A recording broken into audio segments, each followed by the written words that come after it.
since Z3, I've already talked about Shenmue 3, which is the biggest Sega news we've had since, well, before the Betrayal announcement.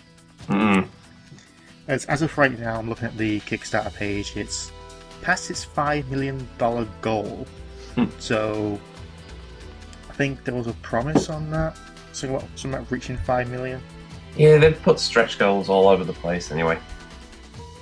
Yeah, I'm just trying to look for them. It's just a huge. I haven't backed it personally because there's a big gulf between backing it and just saying, "Oh, thank you for backing this," and about $30 just to get a physical copy. And I think I can just spend that much when it comes out. It's also worth mentioning that me and Dan, we've never actually played Shenmue, though. That said, I have owned it. I have owned Shenmue 2 on Xbox, which came with the Shenmue movie, which is just the cutscenes and a few edited clips of gameplay. It's basically like previously on Shenmue, basically, isn't it? Kind of, but I think they did the same. They do the same thing with Yakuza 4, which I've been playing. I haven't really touched it in about a few weeks now, and that has a Renaissance feature where you can actually look at cutscenes of the previous 3 games, so you can keep up to date with the story. As I've already played the first one, I know the story in that. And I think, in case I can't even think of other game, I can only think two other games I can only think of that actually did the movie DVD of the game was Metal Gear Solid 3 Subsistence and Xenosaga 2. There was a Jak and Daxter collection as well, actually. Oh, there's the Jak and Daxter movie as well, but that was just the cutscenes put together. I think maybe a little bit of gameplay. I don't know. I haven't really watched it because I've played the games, I've experienced them.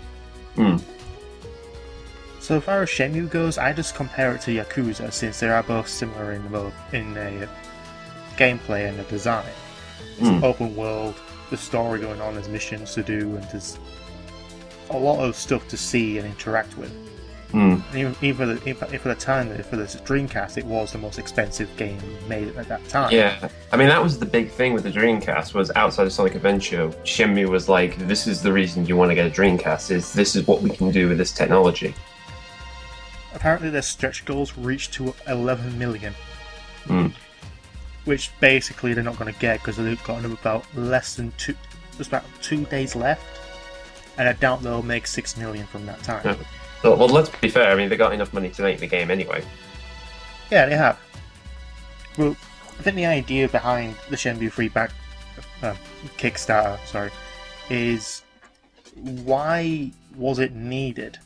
I mean, Sony is helping produce this. Yeah, well, funny enough, there has been... I mean, when it was announced to Sony, everybody was started thinking, wait, if they're behind this, why do we need to pay for it? Apparently, they're supporting it in terms of when it's done, they'll get it on the PS3, apparently. Hang on. I don't know. I mean, I'm looking at all the Kickstarter stuff, like the first Kickstarter was the Shenmue 1 and 2 cinema shorts. Then there's a bunch of translations, skill trees, minigames, and the latest one, which they haven't updated yet, was the Baisha Village Expanded, a character perspective system, which I'm not too sure what that even means. And it's a bunch of them, like there's battle systems expanded, other areas expanded, more minigames, basically adding stuff, but essentially, here's a DLC in the game, which makes sense actually.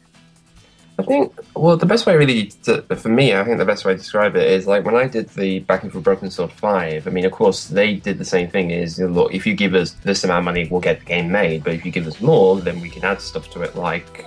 I backed Yooka-Laylee, and I just wanted the PS4 Digital Edition, so I got that, which I won't get until like next year in October. Yeah. So... and the expansion goals wasn't really anything to actually expand the game upon, but to add new, not to expand the gameplay, just to add new features like here's a retro mode, here's some music featuring Grant Kirkhope. It's like small little things to actually make the experience more familiar with long-time fans. Here it's just expanding the game, which I do think if this is a major success, which it will be, considering it is a cult fan base. I mean, the fact is, people were crying when it was first announced. They cry over the Final Fantasy VII remake. I know, but it was like some of the reactions. Like, I still remember the E3 vid. There was somebody standing up, just like, "Oh God, I can't believe it!" Like, just like he was in tears. Well, considering it's a game, but when was the last one? About 14 years ago? Yeah. 14, 15 years ago. Just to release the next four chapters of the story? Yeah. I mean, that was kind of the one thing I was a bit curious about, was how many chapters did he plan this to be? Because I think it was 10 chapters. The first Shenmue 1 is the first chapter. Then Shenmue 2 was, I think, 2 through 5 or 2 through 6. Right. I need to research that. I'm just saying this, in terms of, we waited this long to get Shenmue 3, but the last thing you want is then another to be continued to come at the end of it, so... I guarantee you, if this is a major success, they'll make a Shenmue 4, or even just... anything just to keep it all together, or trying to tie it into the Yakuza series, since they're both taking modern-day Japan. Where's the story? Okay, the original Shenmue series consisted of 16 chapters. Okay. That's when Suzuki said that Shenmue series will consist of 11. 11 written. First Shenmue, first chapter. Shenmue 2, 3 chapters. Chapter 2 is neither in the game and existed as a part manga spin-off. So it's 3 to 5 in Shenmue 2. Right. Wow, that's one hell of a plan. Yeah.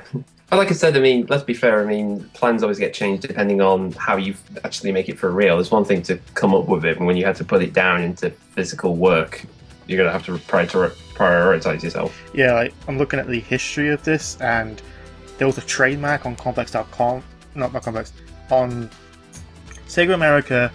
I was looking at this thing, it's like my eyes just drifted upwards for some reason. February 2014, there were reports that Sega lost the Shenmue trademark due to lack of use. And eventually, in May 2014, the trademark was back with Sega.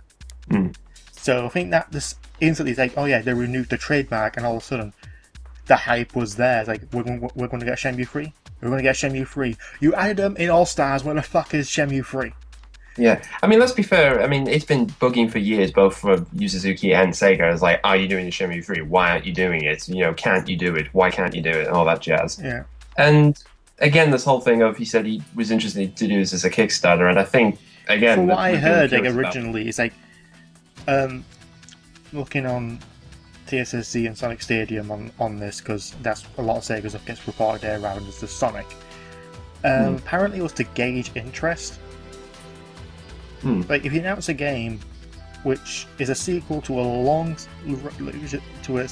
series that has been voted #1 on Complex.com, apparently that's what I started reading first, as the #1 most requested reboot or sequel to a series, you guarantee you're gonna make some money out of that. Yeah, you're gonna get something. And it being a Sony being back in it, and it being exclusive to, I think it's just at the minute it's like PC and PS4. I was just double checking the PC. Yeah, PC and PS4. You're gonna ship some systems with that as well. Yeah, I mean, I'm pretty sure down the line they'll eventually put it on the consoles like Xbox One and that jazz later down the line. Yeah, like the fate of Final Fantasy and now Kingdom Hearts. Yeah. Although, to be honest, it was Nintendo as well with Final Fantasy. Kingdom Hearts was always I guess Sony exclusive for the main series. Now it's on Xbox One. That's just weird to me. Well, let's be fair. We're living in an age now where Tomb Raider is now exclusive with Microsoft. I'd give it about 6 months. Yeah. One of the things I find fascinating about Shenmue is, particularly, I was watching a video called What's Shenmue, which I think is the original pitch video for the game, and it was obviously showing off what they wanted to try to do and all these features, and it said in the description box, it's like, it changed the way of game, it's changed everything in the gaming industry, and in many ways, it is true. I was trying to think about all the stuff that it had, and now every game has it. Like a day and night cycle, Jack and Daxter has that. Dynamic weather. I mean, I remember GTA 5's got that. Episodic storytelling, which of course now we get, you know, like Telltale games do their games and episodes and all that stuff, or chapters and stuff. Interesting characters like The Last of Us. I mean, it has influenced quite a bit, but I think it was ahead of its time though.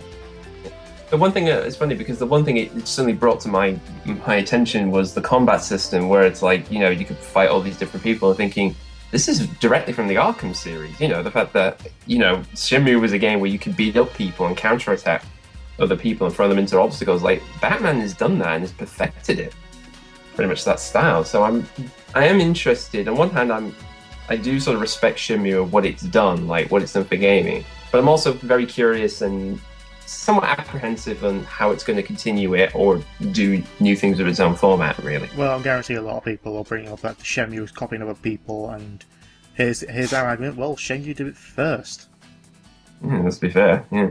Batman did not. Batman did not do it first. That's a first. I mean, let's be fair. I mean, Batman. The fact we got a good Batman game at all—that's a miracle in itself. Arkham Knight is awesome.